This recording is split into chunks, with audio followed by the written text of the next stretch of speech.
The CDC and FDA dropping a bomb today, recommending a suspension in the use of Johnson & Johnson vaccine as they investigate 6 reported cases of a rare and severe type of blood clot. If you'd even mentioned the potential dangers of a vaccine, maybe even last week, you would have been called an anti-vaxxer, a murderer maybe. Crazy stuff. Now I guess it's government policy. Also ahead tonight, the First TV's Dana Loesch joins me to discuss the White House's latest efforts to implement new gun control policies. Friends, it's time for Hold the Line.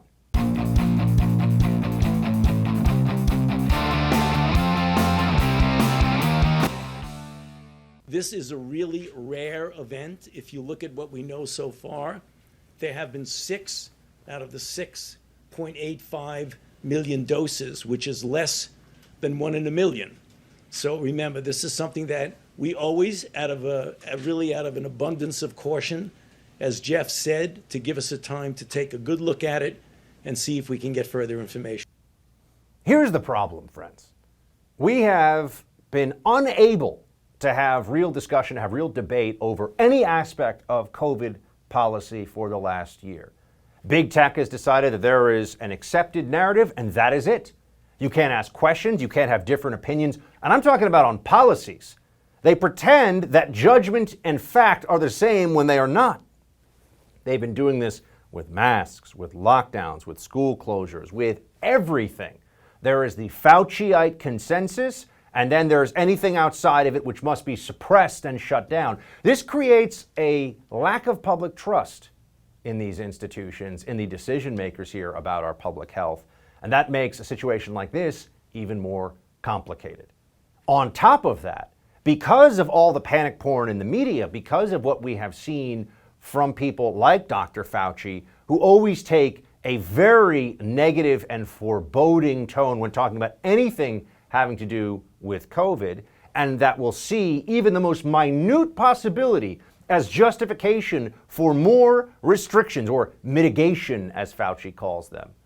People now say, well, if there's any chance, I have to take some action against it. If there's any chance we have to go through tremendous inconvenience, perhaps even additional risk, to avoid that possibility. As a society, because of COVID, many people now, I'm talking about millions, maybe even half the country at this point, have almost no capacity to reasonably balance risk to health in their own mind. This is why you have people, for example, who have had the disease, COVID, already, and who are vaccinated, and who are still insisting on double masking themselves and even their young children because they have to guard against the what? 1 in 100,000 chance that they would both get and transmit the disease and then give it to their children. The disease already has a 99% plus survival rate per infection. On top of that, we have vaccines like the Pfizer vaccine that's believed to be over 95% effective. When you add those two things together, if you are not willing to go back to normal life because it's not safe, nothing is safe. And that then brings me to where we are here. Today, the FDA and CDC, this was in an FDA tweet, issued a statement regarding the Johnson & Johnson COVID-19 vaccine. We're recommending a pause in the use of this vaccine out of an abundance of caution. This is madness. We all can do the numbers. The math is actually quite straightforward here. 6 cases of blood clots out of almost 7 million shots. That's better than 1 in a million odds for you. If you get the Johnson & Johnson vaccine, you're not going to have a blood clot. If you are going to avoid situations where your chance of injury or death is 1 in a million, you're not going to leave your house. But you see, we've been masking for a year. We've been on lockdown. We've been going through all the pandemic theater. We've been masking up between bites. We've been told to make sure that we limit our time with loved ones and that we have to wear masks outside. You can't go to a public park and get fresh air. They shut down the parks. They shut down the beaches. All this madness because of the minute possibility that maybe somebody would get infected in one of these places. I'm not talking about the big congregate settings indoors where super spreader events are possible. I'm talking about all these other things that they've been doing based on the premise that anything that can be done to mitigate the risk of COVID-19 is inherently justified, no matter how small the percentages are. And you see this with their desire to continue to control all of us, because now you'd think that we have vaccines, people that get the vaccine should be good, they should be clear, but they say, oh no, it's still theoretically possible that you could get and give the virus to somebody else. So even if a vaccinated person is willing to take the risk of living their own lives, you can't have your freedom back because there's a tiny chance that you as a vaccinated person will get and give it to somebody else. How small? We know it's less than 1%. Is it 1 in a million? And yet that's the official CDC guidance. They don't care about what they've done here to people's psychology, but they're going to have to. They've made it impossible for most people to have reasonable, rational assessments of what they can do in their own lives because big medicine brother has come over and decided that he's going to decide for all of us, in this case Dr. Fauci, exactly what has to happen and what's acceptable. Here's what the FDA continued with the details here. As of April 12th, 6.8 million doses of the J&J vaccine. We've had 6 reported cases of a rare and severe type of blood clot after receiving the vaccine. Very rare. Less than 1 in a million. They're stopping the vaccination. How many people have died from COVID? How many people have gotten COVID? Huge number of people have gotten it. Over 30 million, probably times 5 at least. That's the real estimate. They said 30 million confirmed cases, but any epidemiologist will tell you it's at least 3 to 5 times that many, maybe 10 times that many, that you actually have spread of the virus versus the amount of cases that you catch. So the government now thinks it's a good idea to get some people to not take this vaccine that they tell us can save lives because of the 1 in a million chance that it could give you a blood clot. This is not a health policy apparatus that's making intelligent decisions. I hope everyone sees that. Speaking of not intelligent decisions, Governor Halfwit up in Michigan is now saying that the variants have overwhelmed them, and even all their really good, oh gosh, yeah, they're real good policies in Michigan, sure, even those aren't working to stop the virus. Play it.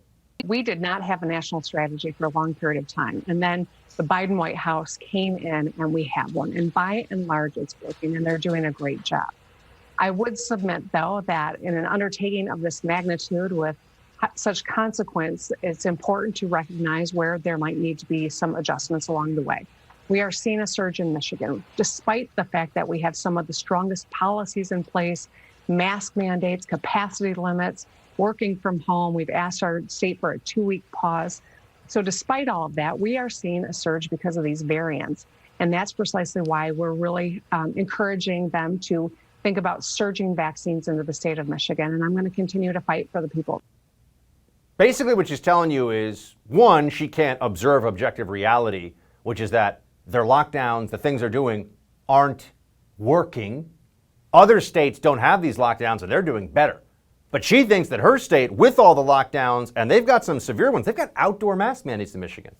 She's saying, well, despite all that, it's not actually holding this back. No surprise, because it's not working. And then she says we need more vaccines. In a best case scenario, vaccines will start to bring down your caseload in 2 weeks, probably more like 4 to 6 weeks. Best case scenario. So how's that going to help with the surge that's happening right now? Ah, yes. But in 4 to 6 weeks, when the numbers do come down, because they always do, because the virus is going to virus, she'll say, oh yeah, it's because we did the right things. She is absurd. But then again, so is the chief of the CDC, Rochelle Walensky. She's saying Michigan should, at this stage, a year in, with vaccines out there, folks, Michigan should just go back to the very beginning here, straight up lockdown, shutdown, stay at home orders. Play it. We know that if vaccines go in arms today, we will not see an effect of those vaccines, depending on the vaccine, for somewhere between 2 to 6 weeks. So when you have an acute situation, extraordinary number of cases like we have in Michigan, the answer is not necessarily to give vaccine. In fact, we know that the vaccine will have a delayed response. The answer to that is to really close things down, to go back to our basics, to go back to where we were last spring, last summer, and to shut things down, to flatten the curve, to decrease contact with one another, to test to the extent that we have available, to contact trace. Sometimes you can't even do it at the capacity that you need. But really what we need to do in those situations is shut things down. It's like we've learned nothing in 14 months. Listen to yourself. Contact tracing. Yeah, that's going to help. All right, police are calling Sunday's fatal shooting of Daunte Wright by a cop an accident, but that didn't prevent another night of riots on the streets of Brooklyn Center, Minnesota. After the break, we'll talk to founder of Black Guns Matter, Toure, about the shooting and the response. Have you ever wanted to invest in real estate, but you didn't have the time to do it on your own? I felt exactly the same way as you until about a year ago. I've always loved the idea of real estate investments, but I didn't know how to invest in real estate while staying committed to my profession. I'm doing 5 hours of original programming and content every day, so how was I ever going to take the time to actually start investing in real estate intelligently? Like you, I'm busy. Where am I going to do this? Well, guess what? There's an answer. My friends at Done For You Real Estate. They took all the guesswork out of it for me. They found me an awesome property. They rented it out for me right away. They managed the tenant for me, and now I get a check every month like clockwork. Don't wait another second to see if my buddies at Done For You Real Estate can do for you what they did for me. Visit doneforyoubuck.com to see how it works. Again, that's doneforyoubuck.com. From picking the city, the house, the broker, getting the mortgage lined up, getting a tenant, a management company, so that you start getting those checks every month. That's what you want, right? doneforyoubuck.com.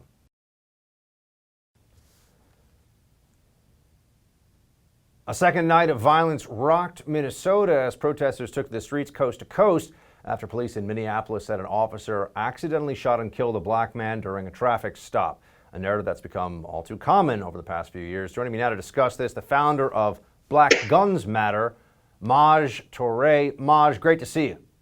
Great. Appreciate you for having me. Great to be seen. Let's first just talk about these riots. It seems to many of us looking at this from across the country, and it's likely there'll be more of them in other parts of the country in the days ahead, that it's a depressing circumstance, Maj, when the response to an incident like this is to immediately destroy property and attack law enforcement that have nothing to do with the incident at hand. What should people be thinking about as this unfolds? I think there's twofold there. One, this is happening because this isn't necessarily, and again, I don't condone breaking, into anyone's private property. I want to be clear about that. But we got to step back for a second and look at the frustration that the people of America have had over the last year with government in general, the state, law enforcement officers. Even with this clear mistake, I don't think it was race-based. Law enforcement officers are, the first line of what the people see in regards to foot soldiers for the state. And so we have had government, and a lot of times it's not packaged this way. We've had government overreach for a year. Media on the left in these areas, government on the left have been, urban centers, mostly Democrat-ran cities, have been told you have to just comply and do what we say. Complete livelihoods have been lost. And again, this doesn't justify it, but we got to look at the overreaching of the state and look at the fact that, it seems, and left media is going to help it out, it seems as if we can't get through a month without this happening, even though, that's categorically false. But we're seeing a reaction to people being manipulated as well as being impacted by a year-long government overreach. I think, Maj, I would argue that we have seen more aggressive government overreach and a greater, very real threat to our freedom over the last year than we have at any time, certainly in my lifetime. So I completely agree with you on that point. I think, though, for a lot of folks, they'd want to know, it seems like this anger is being directed, as you point out, the front line of the state is the police. It's being directed at police when really the political class, the elites, the big tech companies, they're the ones who have been ensuring that we are living in this incredibly frustrating, depressing lockdown status for this amount of time. So it seems to me like there's a lot of misdirected anger and that there are people in powerful positions who want to leverage that for their own purposes, and the police are an easy scapegoat. The police are an easy scapegoat, and this is where law enforcement has to step up. Police unions, we're talking about brass all the way down to rank and file. You're clearly seeing that these politicians will have you go and do a job that has nothing to do with improving the quality of life of Americans. And then as soon as convenient, politically convenient, they'll discard you. And then they'll leave the people having these relationships or interactions with law enforcement as if law enforcement is there all day. But we got to acknowledge the fact that law enforcement has to step up and start telling some of these politicians, no, this is not okay. I think what has happened is law enforcement for too long, and I'm not saying it's 100% they know this all the way, law enforcement for too long was okay with turning the blind eye because they got benefits and perks and they were made, immune from some of this legislation. But now we're seeing that, again, like you said, this is Geppetto. We're both of us, whether we're talking about law enforcement or citizens, we're just being puppeteered. We're Pinocchio out here, trying to not lie our way through this thing and get honest with it. But law enforcement should step up in that regard, because this is a clear example of how, politicians just throw them out to the wasteland. You mentioned that you don't see the incident right now that everyone's focused on in Brooklyn Center, Minnesota. You don't see that as racist. Rashida Tlaib, a member of the so-called squad in Congress, tweeted this out. It wasn't an accident. Policing in our country is inherently and intentionally racist. Daunte Wright was met with aggression and violence. I'm done with those who condone government-funded murder. No more policing, incarceration, and militarization. It can't be reformed. Maj, what the heck is she saying, really? I mean, now even a broke clock is right twice a day, right? Let's go with the veggies. Where she's right is historically the law enforcement in certain demographics has been overly militarized. We agree with that. We're seeing it spill into all of the other areas as well. When you have churches and pastors being arrested for their particular services, or entire blocks and Jewish communities being locked out of a park for their faith and things of that nature, clearly we're beyond just the Black community, right? What she's talking about, though, is not necessarily, it's systemic on certain levels, but everything isn't a monolithic group. But Maj, her objection is not to policing lockdowns. I mean, her objection is that she thinks that law enforcement is racist and intentionally murdering Black men. I mean, this is a separate issue from the lockdown enforcement. So yeah, I think that when you look at the history of slave patrols in America, that's a part of our ugly history that nobody wants to talk about. Okay, that part of slave patrols and the Black codes, that has historically been something more specifically the Black community has had to deal with. That's a fact. How she's tying this into these things while at the same time advocating for more restrictions on the people's right to keep and bear arms to protect themselves and their property, that's where the contradiction lies, right? I think we have to be honest about our nation's history, our great nation that we all love, we all live here. We have to be honest about it. When we're not honest about certain parts of it, or we ignore it as if it doesn't happen, you'll have someone like members of the squad that will utilize that tidbit, and conservatives, we may ignore it, but they'll use it to their advantage, even if they're tying it into something unrelated. This situation was horrible training. I think at best, I don't think this law enforcement officer, she came in there that day to let's kill a Black dude. I don't think that's what was going on. I think she had horrible training. The fact that you couldn't determine, your taser is on your weak side. She's right-handed. She went to her Glock. She does not know what she's doing, period. She should be looking at an involuntary manslaughter charge. However, because it's just accountability. However, I disagree with this notion that this was completely race-based. The lady herself, in the moment of after the shooting, didn't even understand what horrible move that she made. But the bigger point of all of this is, again, his even reason for his warrant was based in firearms possession, not a robbery, not a rape, not a homicide. Now we got to go back to this concept of the people that have been initially targeted for gun control in America, the slave codes, Black people. Sorry to say it. It's another part of our ugly history. With that being the case, this man was in this predicament, didn't handle it the way that I would have or you would have. However, he has this warrant for a simple possession of a firearm. And I think we got to step back, and again, we got to look at all of this legislation that we're throwing that's in well, that's a big topic that we're going to have to come back to another time on gun in general. I mean, the notion of felony. In New York City, if you buy a gun in Pennsylvania, you come to New York City with it, you're a felon now. You no longer have Second Amendment rights, but that's a whole other topic. But Maj, appreciate you joining, sharing your perspective, man. Thanks so much. Thank you all for having me. Talk to you in a bit.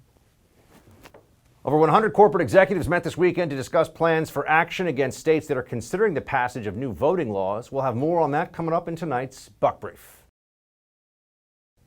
I've warned you before about home title theft. That's where cyber thieves remove you from your home's title and become the owner. I said, look, you better get home title lock because it's coming. Well, if you're on Facebook, the big breach is here. Facebook had 500 million accounts exposed to cyber thieves. And according to a retired FBI cybercrime expert, everything thieves need to take over as the new owner of your home was leaked. Name, address, personal information, it's out. The thief forges your signature on a quitclaim deed stating you sold your home to him.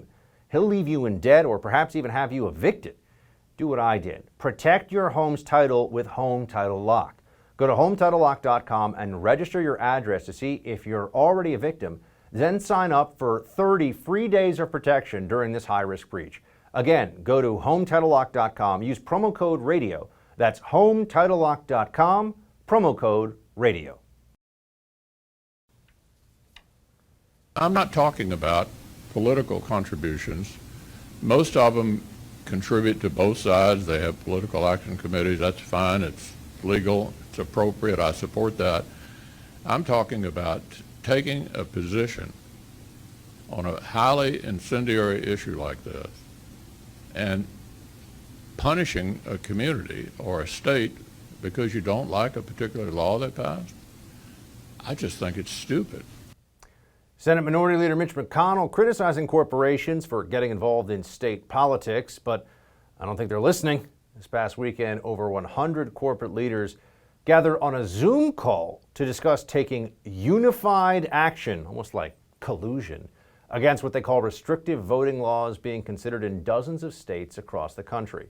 On the call were executives from AMC Theaters, Walmart, several major airlines, Levi's, LinkedIn, Starbucks, and Target. And that's just a few. I mean, there were 100.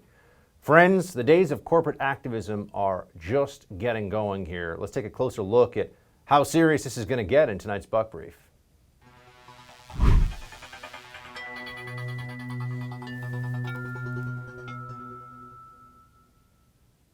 A call to coordinate political action by some of the biggest companies, most powerful, wealthy corporations in America. This is the kind of thing that you would read about in a dystopian novel about the future America, where companies call all the shots and we're all just essentially doing their bidding. But this is quite real, as we know. This is actually happening right now. And what you've seen is a decision by corporate America not only to take action with their own funds and public statements and PR departments, but also to lean on each other to come together with a kind of political cartel effect here. This is really disconcerting. This should really keep everybody on edge, because when the state of Georgia is being targeted, that's just the beginning. There are many other causes, many other areas of American public life where you could well see woke corporations band together to exert a tremendous amount of pressure. Here you see just a handful of the companies: Starbucks, Target, American Airlines, Walmart, LinkedIn. They were all on this call to take joint action against what at least half the country thinks are completely appropriate voting laws.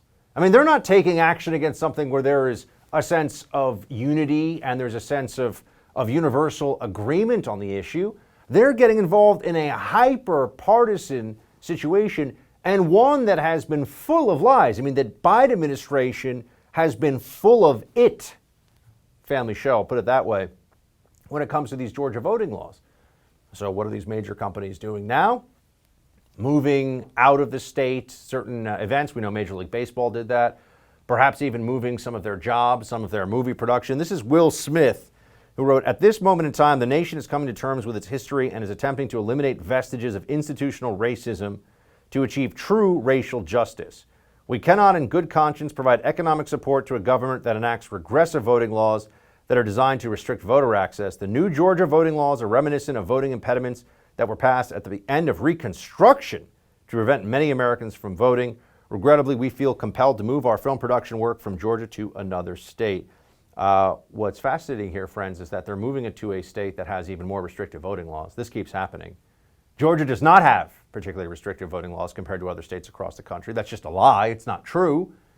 But people want to take a stand. They want to show what side they're on. They want a virtue signal. And if you're Antoine Fuqua or Will Smith, millionaire celebrities who are incredibly lucky in life, as we know, as so many celebrities who weigh in on these issues and professional athletes and others are. This is an opportunity to show your fellow elites just how much you care. Who actually gets hurt in this process? Well, a lot of people that count on movie production or Major League Baseball All-Star Weekend or just having a corporate headquarters in the state of Georgia where they can go and get a paycheck, people that are just trying to feed their families and pay their bills. And that's why even Georgia Democrat Jon Ossoff has to come out and say, hey guys, maybe don't boycott our whole state, because, I mean, it just went for Democrats in the Senate and for Biden. Play it.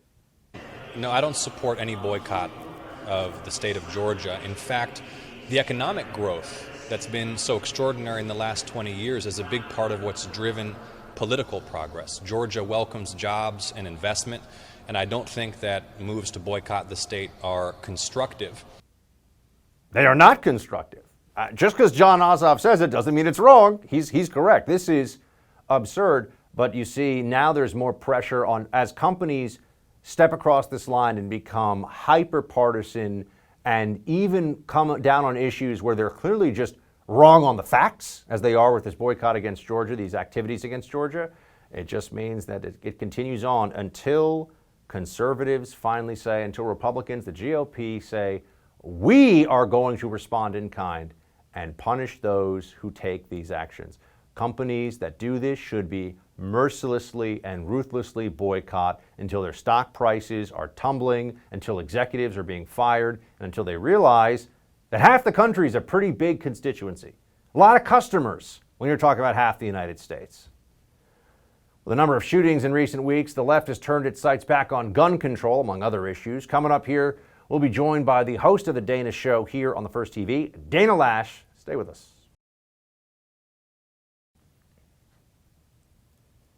We're learning more about the Minnesota cop who fatally shot a 20-year-old black man during a traffic stop in what the police chief called an accidental discharge. Officer Kim Potter, a 26-year veteran of the Brooklyn Center Police Department, resigned this morning after mistaking her firearm for her taser when she shot Daunte Wright on Sunday, saying she believes it is in the best interest of the community to leave the department immediately. The graphic body cam footage opened up a new discussion on police training reform. Dana Loesch, host of The Dana Show and somebody who really understands firearms inside and out, joins me now to weigh in. Dana, great to see you. Good to see you, Buck. So this does seem like a terrible accident. We have people, including the governor of Minnesota, talking about how there needs to be police training. But let's get into this a little bit. I mean, what kind of training could there be to help differentiate taser from firearm? This kind of incident happened before. And also, should we just be prepared for the training to be federal oversight of law enforcement looking for racial bias? I mean, it strikes me as the training issue is really always just a politicized issue when it gets talked about at this level. What do you see here? No, I think that's exactly right. Everyone always talks about training, Buck, for law enforcement, but then that kind of goes away, and then we're back to defunding the police, which I might add, I don't know how far it's gone in Minnesota. I know Minneapolis, their city council made some moves to defund the police, but I don't know if that's actually come into effect yet or not.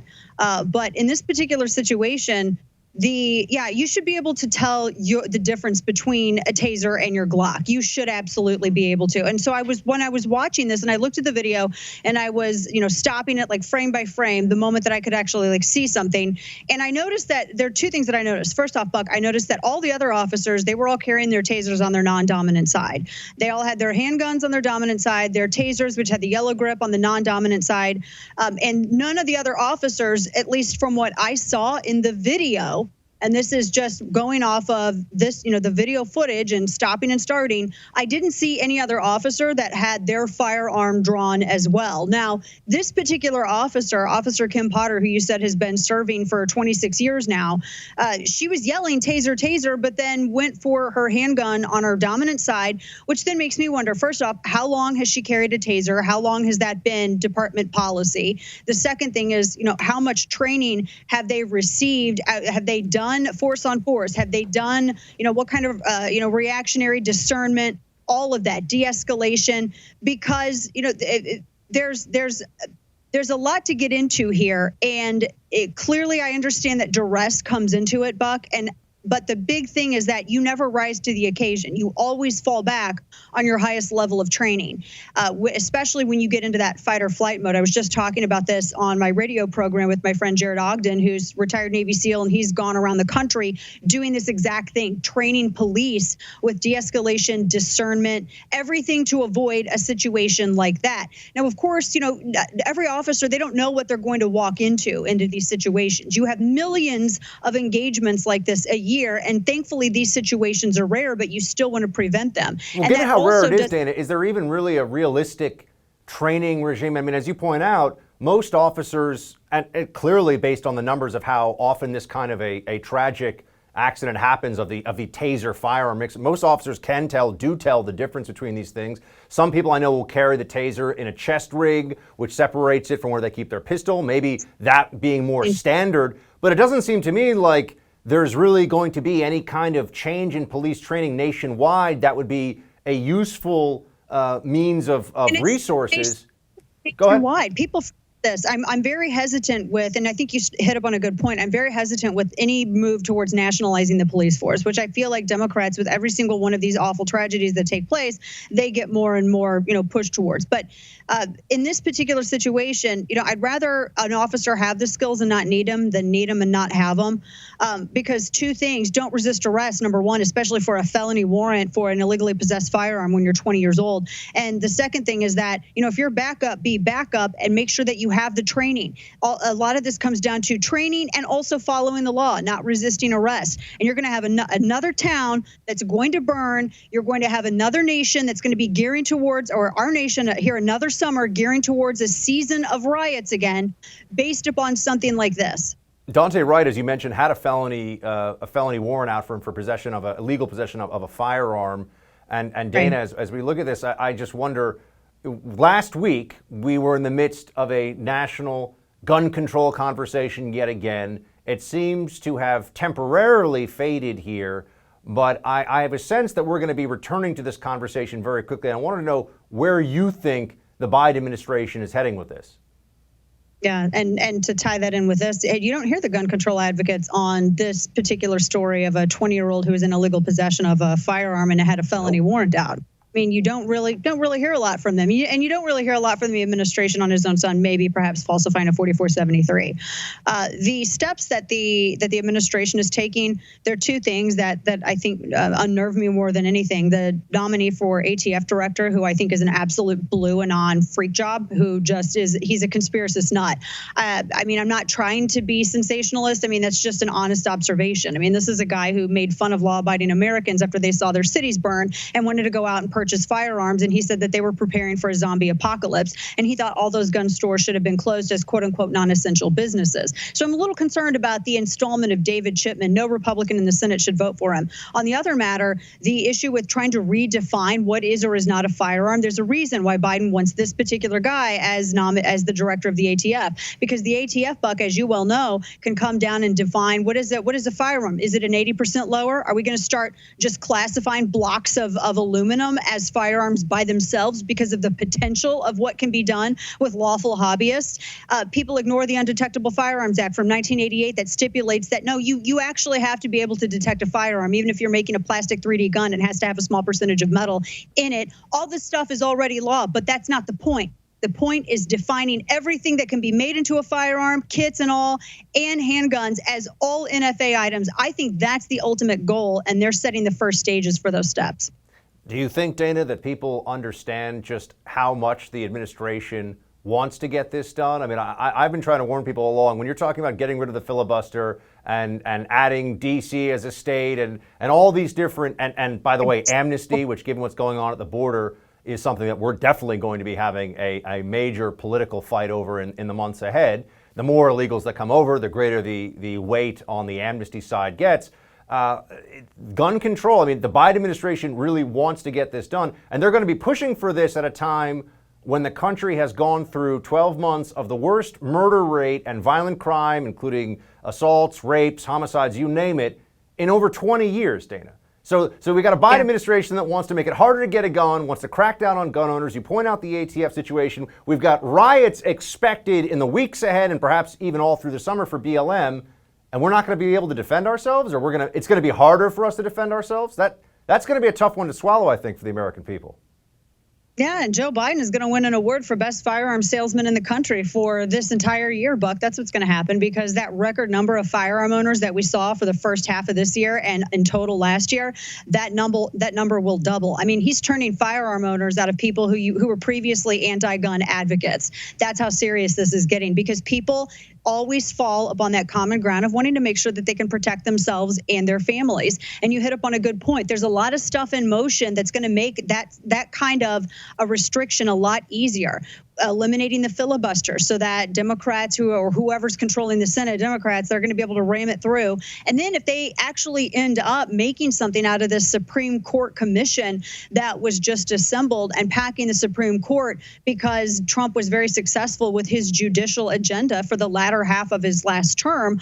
So that's also going to probably make it a lot easier for them to do something like this, which is why everybody needs to be very much engaged. They need to be talking to their lawmakers, and they need to not assume, Buck, that just because a lawmaker in the Senate or House has an R by their name, that they A, understand firearms and firearm law, or B, even entirely support it. And for evidence of that, see Marco Rubio's red flag legislation in the Senate. Dana Loesch, everybody, check out the Dana Loesch podcast. If you're not already listening, you can get it wherever you listen to podcasts. Dana, great to see you. Thanks so much. Buck, thank you. CNN got an earful during its coverage of last night's protest in Brooklyn Center, Minnesota. We'll have video for you in tonight's Quick Hits. We're living in very uncertain times, and being prepared for the unknown is more important than ever. I'm sure you've noticed the world we live in is anything but predictable. The government's passing massive spending bills. The Federal Reserve is printing trillions of dollars in fiat currency, and many experts are predicting inflation could run rampant in the coming months. That could spell disaster for the dollars in your bank account. We could all benefit from something a little more reliable right about now. Well, what could be more reliable than real gold and silver? I'm talking about real gold and silver you can actually hold right in your hands. Call the Oxford Gold Group right now and learn how easy it is to get real gold and silver sent securely directly to your home, or how you can have real gold and silver placed in your IRA or 401k. Just call the Oxford Gold Group at 833-600-GOLD and ask for your free guide on owning gold and silver. Again, call the Oxford Gold Group right now, 833-600-GOLD. The Oxford Gold Group is the only gold company I trust. Call them right now, 833-600-GOLD, 833-600-GOLD. A protester goes off on CNN, and the actor who voiced the lovable character Apu in The Simpsons wants you to know he's really, really sorry. We got those stories in Quick Hits. Let's just first start with pretty remarkable, actually. CNN was on the ground covering some of the riots. Yes, there were riots again in Minneapolis, Minnesota. Here is what one man wanted to say to this CNN correspondent, and he said it. Now you can see. Now you can see. Y'all be twisting up the stories. You want to talk to me? Do you want to talk to me? Okay, cool. No, don't take my mic, but we're cool. Okay. What's your name? What's my name? My name is my name. All right. So tell me what you think about what's going on here. What I think about this is all the press and all the extra y'all do makes this worse. You think so? Yes. When people want to protest, they shouldn't do it in front of a police. Courthouse. Like that. You get what the I'm saying? I want you to be careful. I want you to be careful. I really do. Of what? Of anything that can hit you. Of anything that can hit you. Look at all the stuff. Of this. Of what? Of this. Do it look like I'm scared? No, you don't. Do it look like I'm scared? You don't. You don't. Exactly. Y'all need to get up out of here with all that twisting up the media shit. Okay. Not a CNN viewer, apparently. So that may be something that comes out of this. Also, just giving you a sense of what kind of stuff. I mean, you had fireworks going off in the background. CNN there covering a riot. I think CNN usually assumes that the rioters are on, roughly speaking, CNN's side. CNN tends to take a very favorable view of the mostly peaceful protests, as we know. So when they come up against somebody who doesn't have a lot of respect for CNN, they are caught off guard by it, as I think that correspondent was, although I'm not actually sure what that man's point was. Showing the riots makes it worse? Well, don't riot and there'll be nothing to show. That seems like a better way to approach this. And the wokeness, it keeps on expanding, it is never ending, and it seeks to ruin our society if we allow it to. It'll just continue to consume everything, including beloved TV shows, not just from years, but from decades past. I think The Simpsons is one of the longest, if not the longest running network TV show in the country. And I grew up watching The Simpsons, not as religiously as a lot of other people, but I saw many episodes of The Simpsons over the years. I feel like almost everybody who's ever watched TV at some point has watched an episode of The Simpsons. Well, there is a voice actor named Hank Azaria who did the voice work of the character on the cartoon Apu. Apu is an Indian immigrant to the United States who owns what is a market, something similar to a 7-Eleven. And now Hank Azaria is apologizing, he says, to, quote, every single Indian person for voicing this character. I just, for one, there's so many things you could say about this. For one, apologizing to everybody. I mean, there are a few million Indian Americans in the country, somewhere in the neighborhood, I believe, of 4, 5, 6 million at this point. So there are millions of Indian Americans in this country. Do they all feel, is this apology supposed to be meaningful to them? If you apologize to millions of people, does that really even constitute an apology? It seems kind of strange from that perspective. But also, having watched The Simpsons, Apu is a family man, a small business owner. He's often very insightful. He represents in many ways the immigrant dream in America of owning and running a business. And yes, it's a comedy show and there are things they're teasing and making fun of, but he's a protagonist. People love the character of Apu. And he was not a character that was denigrated. He's not a character that was meant to be undermining of anybody. And yet now the wokeness says that we can't have it anymore. Not allowed to have a white actor voice a Indian character. I'm sure you could have any non-white actor voice a white actor. That of course will always be fine, but the rules are in constant flux and changing. Speaking of the rules, Scientific American put out a statement on why major news outlets need to use the term climate emergency. This is now part of the propaganda effort to get everybody so worried about climate change. Here you go. Journalism should reflect what science says. The climate emergency is here. A hurricane blast, Florida, a California dam burst because floods have piled water high up behind it. A sudden record-setting cold snap cuts power to the entire state of Texas. Multiply these situations worldwide, you have the biggest environmental emergency to beset the earth in millennia: climate change. It's time for journalism to recognize that climate emergency is here. Why emergency? Because words matter. To preserve a livable planet, humanity must take action immediately. Yes, this is a religious belief for people who think they are too smart for religion. And yes, this is really just essentially an example, a clear example of propaganda. And we got another one for you. This is from the AP style book, the Associated Press. They want everyone to know that this is their feeling as of today. Don't use the term mistress for a woman who's in a long-term sexual relationship and who's financially supported by a man who is married to someone else. Instead, use an alternative like companion, friend, or lover on the first reference and provide additional details later. How about no? How about the term mistress actually conveys what's going on there? And maybe the Associated Press shouldn't try to define down what that behavior is into something else by covering it up with a word like companion. No, words do have meaning, and we're going to fight to retain those meanings and not allow politics and politicization to erase all of that. That's it for today's episode of Hold the Line. The No Spin News with Bill O'Reilly is up next. Shields high.